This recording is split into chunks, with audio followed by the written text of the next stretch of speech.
네, 감사드립니다. 너희는 무엇이다?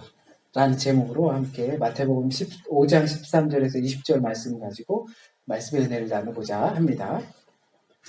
우리가 오늘 복음서를 읽었습니다. 우리가 복음서를 읽을 때에는 다른 복음서들과 가끔은 비교할 필요가 있는데요. 그런 이유는 같은 내용을 다르게 표현하는 부분들이 성경에 있기 때문입니다.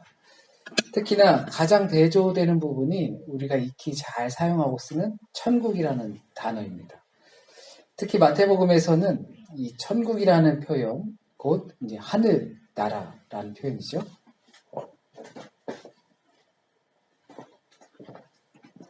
이 하늘 나라라는 표현을 쓰는데 하나님 나라라는 표현을 쓰지 않습니다. 우리가 보통 이것을 잘 구분하지 못합니다. 하나님 나라와 하늘 나라. 마태복음에서 그렇게 쓰게 된 이유는 마태 공동체들이 유대인들의 성향이 있기 때문입니다. 그들은 쉽게 하나님의 이름을 입에 올릴 수가 없었습니다. 불경스러운 일이기 때문에 성경을 필사하다가도 엘로힘이라든지 야훼라든지 이런 하나님의 이름이 나오면 그 필사하던 사람들이 전승이죠. 샤워를 싹 하고 다시 필사를 했다고 합니다. 이제 구약 성경을 필사하다가 특히 모세오경을 필사하다 보면 샤워할 일이 많아지겠죠. 그 정도로 하나님의 이름에 대한 경배심이 있었기 때문에 쉽게 유대인들은 그 입에 올리지 못했다고 합니다.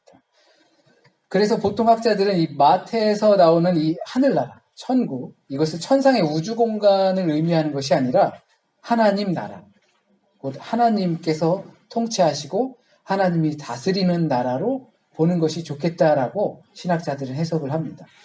그러므로 오늘 본문 말미에서 화두가 되었던 이 천국에 들어가지 못한다 했던 것은 하나님 나라 또는 하나님의 통치 아래 살지 못하는 것을 뜻할 수가 있겠습니다. 그런데 이 점에서 예수께서 하신 말씀이 우리가 알고 있는 믿음으로 구원에 이른다라는 도그마와 충돌하는 것처럼 보여집니다. 우리는 보통 믿음으로 구원에 이른다. 물론 구원과 천국의 개념은 또 구분하게 됩니다. 그런데 그렇게 알고 있는데 마치 오늘 말씀을 읽어보니까 믿음으로 천국의 하나님 나라의 다스림을 받는 것이 아니라 뭔가 다른 것이 있어 보입니다. 그래서 그 부분을 살펴보고자 합니다.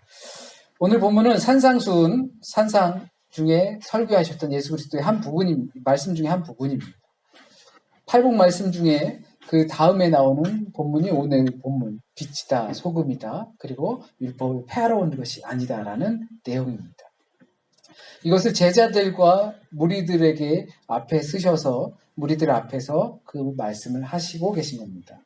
그리고 그 초반에 아주 익숙한 단어가 나옵니다. 소금과 빛이죠. 옛날엔 교회 이름으로도 많이 썼습니다. 광염교회라든지 염광교회라든지 한국에서 많이 썼고 잡지도 있었어요. 빛과 소금이라고.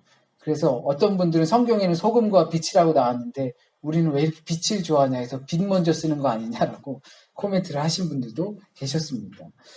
여하간 예수께서 우리에게 세상의 소금이다.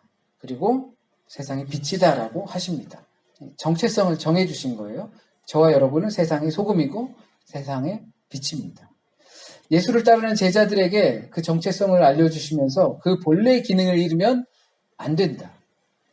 빛이 빛의 기능을 잃고 소금이 소금의 기능을 잃으면 안 된다라는 취지로 말씀하시는 거죠. 너희는 소금이 되어라. 그리고 빛이 되어라가 아니라 소금으로서 소금이기 때문에 소금의 기능을 하라는 것입니다. 그러니까 제자들을 앞에 앉혀놓으시고 하시는 말씀, 그리고 예수를 따라다니는 사람들에게 앉혀놓고 하시는 말씀, 너희는 이제 앞으로 소금이 되어라가 아니라 너희는 이미 소금이라는 겁니다. 그러니 그 기능을 하라는 것이죠. 소금이 맛을 잃으면, 소금이 짜지 않다면, 이거는 사실 있을 수 없는 일이지만 소금이 짜지 않으면 둘 중에 하나겠죠. 소금이 가짜 소금이거나 아니면 내 입맛이 어떻게 됐거나. 그러나 본문은 그 소금은 맛을 잃었다면, 짜지 않다면 가짜라는 것입니다. 가짜는 속은 거니까 쓸데없으니까 버려야 되는 것이고 그냥 처분해야 되는 것입니다. 요즘은 덜하지만 인터넷으로 무언가를 주문하면 불과 10년 전만 해도 좀 저렴한 걸 주문하거나 이제 이베이가 활성화되지 않을 때 주문을 하면 벽돌이 오곤 했다고 해요. 뭘 샀는데 그냥 벽돌이 온 거죠. 얼마 전에도 영상을 보니까 중국의 유명한 배터리, 보조 배터리를 샀더니 그 뜯어보니까 그 안에 셀이 6개가 있는데 5개는 진짜 배터리 셀이고 마지막 1개는 그 안에 모래를 넣어놨더라고요. 저렴한 걸 사면 제품이 오겠지만 쓸모없는 것들이 올 때도 있어요. 그래서 그 평들을 보면 이것을 폄하하는 것이 아니라 뭐 TPC, 차이니시 그 제품이다라고 하면서 돈 주고 쓰레기를 샀다. 뭐 이런 식으로 평이 되어 있기도 합니다. 소금이 짜지 않으면 바로 그런 존재가 되는 겁니다. 여러분과 제가 소금인데 그 소금의 기능을 하지 못하면 그런 짝퉁이 되는 것입니다. 맛을 잃은 소금은 다시 짜게 할 수 없습니다. 그러므로 그 기능을 잃은 소금은 소금이 아니라 그냥 쓰레기에 불과합니다. 내가 소금의 역할을 하고 싶지 않다 하더라도 예수께서 우리에게 그렇게 말씀하십니다. 앞에 있는 사람들에게 그들은 소금이다. 이 자리에 오신 여러분과 저에게 너희는 소금이다 라고 말씀하시는 겁니다. 또 말씀하시길 너희는 빛이다. 예수와 함께 자리하고 따르는 것만으로 빛이라고 하십니다. 이 자리에 나온 것만으로 빛이라고 하십니다. 또 예수께서는 우리에게 빛이라고 하셨습니다. 그러니까 예수의 제자가 되는 자들은 이 땅의 빛입니다. 이 세상의 빛입니다. 제자라는 것 자체가 빛이라는 자체입니다. 이것이 우리 그리스도인의 정체성입니다. 빛을 세상에 비추는 데 사용되어야 합니다. 빛은 노출되어야만 합니다. 우리가 컴컴해서 여기 빛을 켰잖아요. 불을 켰죠. 불을 켜놓고서 이 불을 다 검은 천으로 가려놓으면 불은 켰지만 불은 존재하지만 그냥 컴컴할 것입니다. 등경 위에 놓지 말, 옛날에는 돼, 말 그런 게 있었잖아요. 좀 보통 한 이 정도 크기 되는 게 말인데 그 안에 쌀도 담고 보리도 담고 뭐 옛날엔 그랬습니다. 거기에다 넣어놓는 사람은 없다. 그러니까 예수께서 하시는 말씀은 이걸 우리식으로 하면 불 켜놓고 그것을 덮어놓는 일은 없다는 거죠. 누구든지 그 불이 있으면 빛을 높이 들게 되어 있습니다. 세상은 아무리 어둡다 하더라도 빛을 추구하게 되어 있습니다. 어떤 악한 사람이 있다 하더라도 그 사람들은 빛을 보고 싶어 합니다. 그런데 그 빛을 만나지 못해서 그런 거죠. 그러므로 우리의 빛의 기능을 잃지 않았다면 우리는 누구든지 들어 쓰게 되어 있습니다. 이런 말씀을 하신 이유는 소금의 역할과 빛의 역할을 왜 못하냐고 야단치는 것과 유사합니다. 소금의 맛을 못 내고 불을 켜놓고서 뚜껑으로 덮어놓는다는 거죠. 그러면 소금이 필요한 이유가 무엇이며 불을 켠 이유가 무엇이겠는가? 그냥 따라만 다니는 것이 중요한 게 아니라 제자의 본질에 대해서 이야기하십니다. 제 기능을 해야 한다는 것입니다. 심지어 제 기능을 못하는 쓸모없는 것들이 되어선 안 됩니다. 우리가 살아가다가 여러 모양과 직업 그리고 조건에서 살아갈 텐데 이러한 제자로서의 정체성을 가지고 살아가다 보면 분명 어려움이 닥칠 수 있을 겁니다. 그것이 우린 의를 위한 핍박이라고 이해합니다. 그런 것들이 우리를 힘들게 하고 숨고 싶어지게 합니다. 내가 빛이고 소금이지만 맛을 내고 싶지 않고 또한 빛을 비추고 싶지 않고 노출되고 싶어 하지 않게 됩니다. 그러나 예수께서는 그렇다면 아무 소용없는 존재라는 것을 단호하게 말씀하십니다. 백날 나를 쫓아다니고 오병이어의 기적이 막 너희 곁에서 막 일어나도 너희가 빛의 역할을 하지 못하고 소금의 역할을 하지 못하면 단호하게 말씀하십니다. 아무 소용없는 존재다. 우리를 통하여 세상이 우리를 보고 하나님께 영광을 돌릴 것인데 우리가 말 아래 숨어버린다든지 맛을 안 낸다든지 그 정체성을 잃고 밍숭맹숭하다면 아무짝에도 쓸모없게 되는 것입니다. 이는 천국에 들어갈 수 없습니다. 하나님 나라의 통치가 없습니다. 순종함이 없기 때문입니다. 소위 우리 사회에 소금의 역할을 하는, 빛의 역할을 하는 그리스도인들이 몇 %만 있다면 우리의 사회는 아마 걱정 없는 사회가 될 것이다 라는 말들도 합니다. 세상의 빛, 소금 이렇게 이야기하니 참 거창하지만 위대한 빛 그리고 위대한 소금을 말하는 게 아닙니다. 그 크기와 능력을 말하는 것이 아닙니다. 본질에 대해서 이야기하는 것입니다. 너희가 빛이고 소금이라는 그 본질, 때로는 소금의 많은 양이 필요한 곳도 있고 정말 많은 큰 빛이 필요한 곳들도 있겠지만 그러한 것을 이야기하는 것이 아니라 우리가 빛이고 소금이고 그 크기의 능력에 이야기하는 것이 아니라 그 본질에 대해 이야기하시는 겁니다. 너희들 되게 열심히 본이 되게 살아야 한다. 그렇게 들립니다. 지금까지 저도 그렇게 이해해 왔습니다. 예수께서 하시는 말씀이 너희는 소금이고 빛이니까 그 역할을 잘 감당해라. 그래야지 그 모습, 착한 행실을 보고 사람들이 하나님께 영광을 돌리지 않겠느냐. 그러니까 행함을 뭔가 강조하는 것처럼 보입니다. 그래서 우리가 알고 있었던 믿음으로 구원에 이르는 것과 충돌되는 것처럼 보입니다. 이것이 문자 그대로라면 여러분은 그리고 저도 역시 되게 열심히 사셔야 합니다. 지금 이 정도로 살아서는 빛의 역할, 소금의 역할 감당할 수 없습니다. 예수께서는 이렇게 단호하게 말씀하시면서 율법과 의에 대해서 이야기를 하십니다.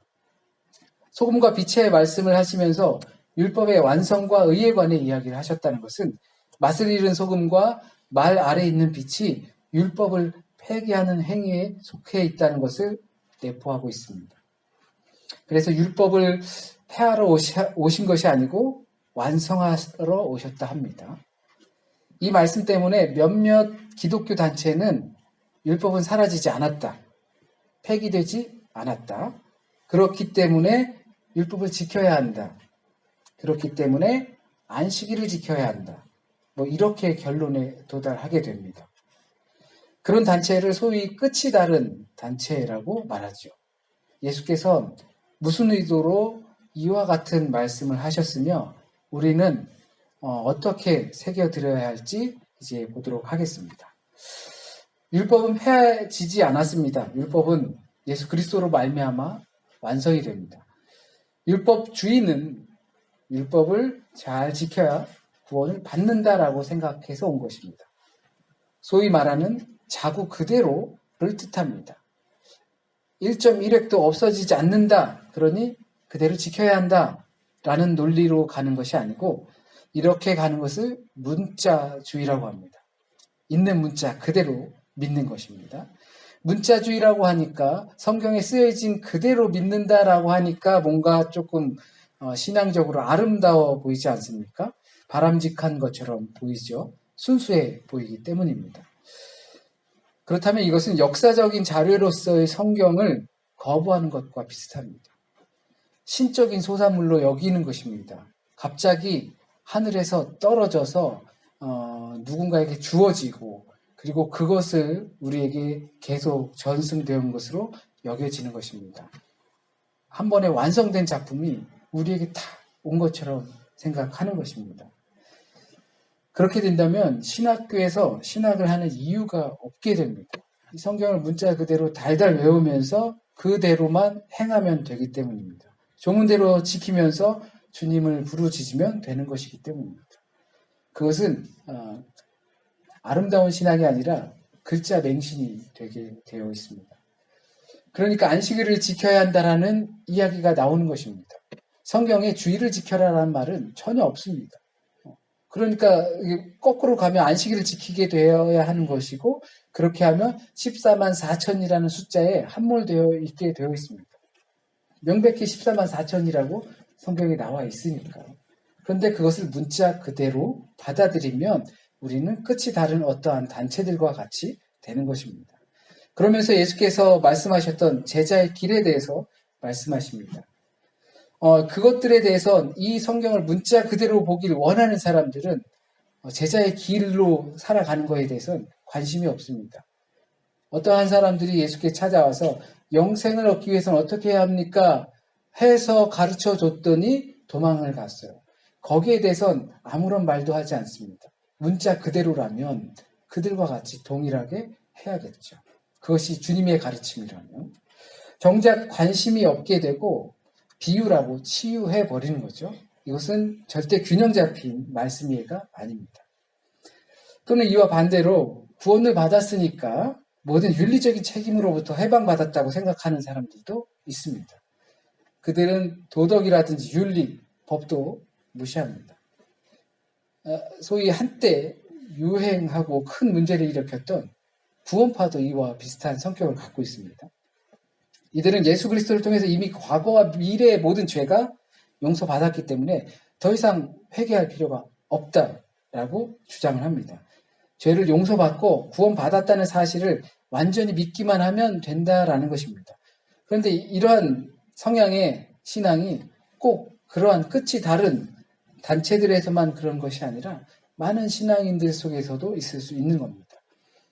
영화 밀양에서 밀양이라는 영화가 있었는데요. 주인공이 여자고 홀로 돼서 아들이 있었는데 그 아들이 가까운 사람에게 납치를 당했어요. 그리고 아들은 죽게 되었어요. 정말 망연자실한 상태에서 교회를 찾아가게 됐고 거기서 믿음이라는 것을 접하게 돼서 신앙생활을 하다가 자신의 안에서 그 살인자, 유괴범을 용서해야겠다라는 마음이 들었어요.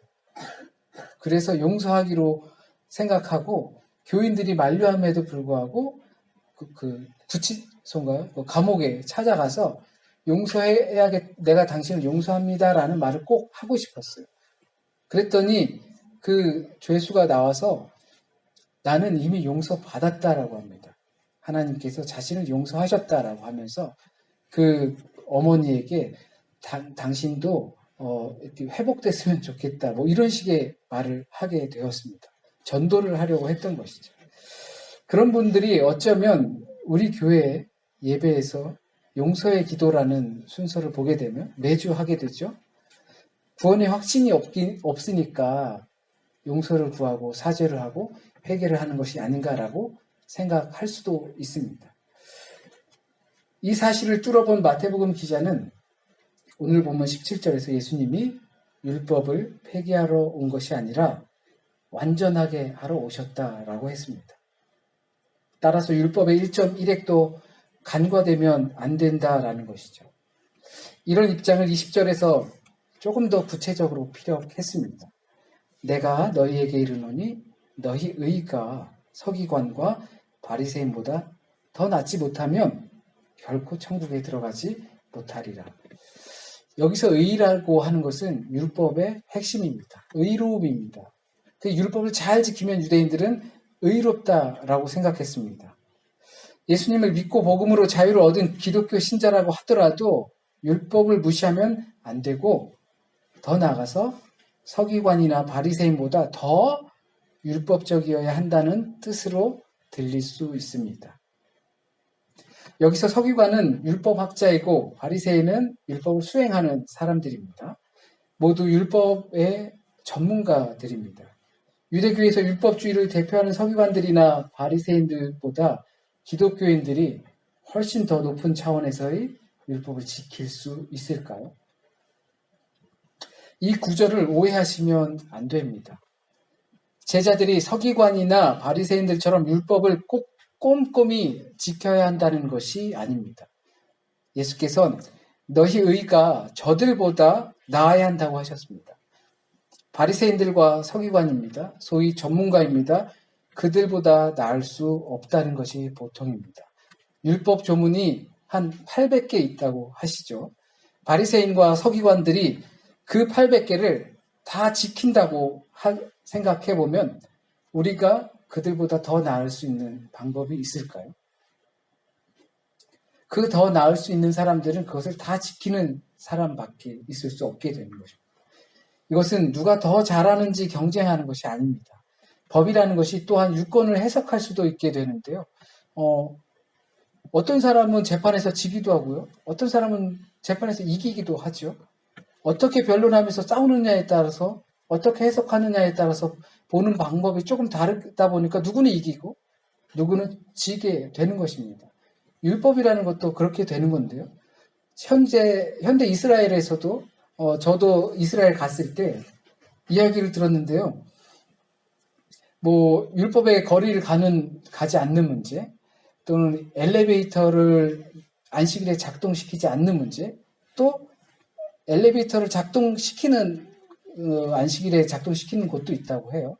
어떤 사람들은 깜빡 잊고 안식일에 보일러 미리 작동해 놓는 것을 전날 작동시켜 놔야 되는데 깜빡 잊고 안 했으면 옆집에 유학생이 살면 그 유학생한테 가서 이렇게 시키지는 않는데 우리 집에 와서 보일러 좀 켜줘라, 아니면 불을 좀 켜줘라 이렇게 시키지 않고 가만히 이렇게 웃으면서 눈치만 보고 있대요. 그런 이유가 그냥 네가 좀 대충 알아서 와서 우리 집 상황을 보고 이 사람이 안식일을 보낼 준비가 안 됐구나, 알아서 좀 해주라. 왜냐하면 종을 부려도 안 되기 때문에 그렇게 한다고 합니다.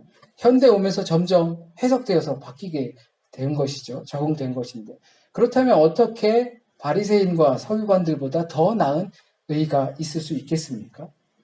이것은 율법의 본질에 대한 문제입니다. 소금의 본질, 빛의 본질을 이야기하셨던 것처럼 율법의 본질도 소금의 역할, 빛의 역할을 해야 하는 것인데 바로 그 본질을 완성하러 오신 것이 예수 그리스도입니다. 예수 그리스도가 없이는 율법이 완성될 수 없습니다. 그럼 율법만으론 충만하지 않기 때문입니다. 완벽히 채우기 위해선 예수 그리스도가 있어야 합니다. 더 나은 의로 말입니다. 여기서 더 나은 의란 예수 그리스도를 뜻합니다. 그들보다 의로운 측면에서 더 나을 수 있는 것은 예수 그리스도의 존재에 사로잡힌 상태라는 것을 알고 있어야 합니다. 그래서 천국, 하나님 나라, 하나님의 다스림이 성립될 수 있습니다. 오늘 본문은 혹시라도 있을 오해를 벗겨내려는 데 신경을 썼습니다. 소금이다, 빛이다. 그러니 착하게 열심히 살아야 한다. 율법을 지켜야 한다. 그래야 사람들이 우리의 착한 행실을 보고 하나님께 영광을 돌리지 않겠느냐. 그러한 것들로 인해서 너희의 의가 저들보다 낫지 않으면 천국에 들어갈 수 없다 라고 이해할 수 있는 이 부분을 예수께서는 율법을 실천하러 오시고 모범을 보이러 오신 것이 아니라 우리를 대신해서 죽으러 오셨다는 사실을 알기 위함입니다. 그것을 믿는 믿음이야말로 더 나은 의입니다. 그것을 믿는 사람들이 그 존재 앞에 섰을 때 빛의 역할, 소금의 역할을 할 수 있게 되는 것입니다. 진정한 하나님께 영광을 돌리는 것은 우리가 밖에 나가서 구제 열심히 하고 도덕적으로 윤리적으로 열심히 살았을 때 우리가 의로 칭함받는 것이 아니라 예수 그리스도를 믿음으로 의롭다 칭함받는다고 성경은 말씀하셨습니다. 이것들을 명확히 알기 위해서 이 말씀을 오늘 드립니다. 우리가 이것이 가능할 수 있는 영역은 오직 예수 그리스도뿐입니다. 예수 그리스도의 말씀에 삶이 지배당한 자들이 천국에 들어갈 수 있습니다. 그것이 하나님을 주인 삼는 겁니다. 율법 안에 있으면서도 자유로운 복음이 이와 같은 것입니다. 우리가 빙판에 섰을 때 아무리 스케이트 날을 신고 빙판에 섰어도 그곳에서 자유로울 수 있는 법을 배우지 못한다면 우리는 김연아처럼 자유롭게 춤추면서 뛰고 놀고 할 수 없을 것입니다. 율법과 도덕적인 행위는 우리에게 잘 서고 빙판에서 잘 가고 또 춤도 추게 하고 하는 방법입니다. 그러나 그것이 우리의 삶에 익숙해지고 나면 우리는 그 안에서 정해진 룰 안에서 충분히 자유로운 삶을 살 수 있을 거라 생각합니다. 그것이 예수 그리스도를 믿음으로 하나님께 영광된 삶이 될 줄 믿습니다. 기도드립니다. 하나님, 우리는 부족한 삶 가운데에서도 충만히 살 수 있는 법을 알고 있습니다. 없는 것 가운데서도 있는 사람처럼 살 수 있음을 너무나 잘 알고 있습니다. 내게 손에 잡힌 것이 없고 내 삶에 여유 있는 것이 없어도 그래도 우리는 여유를 누리며 풍족하게 기쁘며 웃으며 살아갈 수 있는 법을 너무나 잘 알고 있습니다. 그것이 주님을 믿는 믿음 가운데에서 하나님께서 우리를 온전히 인도하여 주신다는 것을 믿는 믿음 가운데서 그리고 우리의 삶을 주께서 구원하신다는 믿는 믿음 가운데서 있음을 고백합니다. 우리의 믿음을 더욱더 높여주시고요. 주님을 믿는 믿음이 혹시라도 잘못된 믿음 가운데서 빠지지 않게 하여 주시고 그리고 온전한 하나님의 능력에 의지할 수 있는 저희가 되길 진심으로 바랍니다. 오늘 이 자리 이곳에서 우리에게 주신 하나님의 말씀이 우리에게 합당한 말씀만 남게 하여 주셔서 뿌리 내리고 또한 열매 맺게 하여 주세요. 한 주간의 삶도 주님께 맡깁니다. 의로운 삶을 살기 원하고 도덕적인 삶을 살기 원하고 그리고 다른 사람들에게 덕이 되는 삶을 살길 원합니다. 그 가운데서 주님을 믿는 믿음으로 그 모든 것을 덮는 삶이 되어지길 진심으로 바랍니다. 주님 우리와 함께하여 주세요. 모든 말씀 우리 주님 예수 그리스도의 이름으로 기도드립니다. 아멘.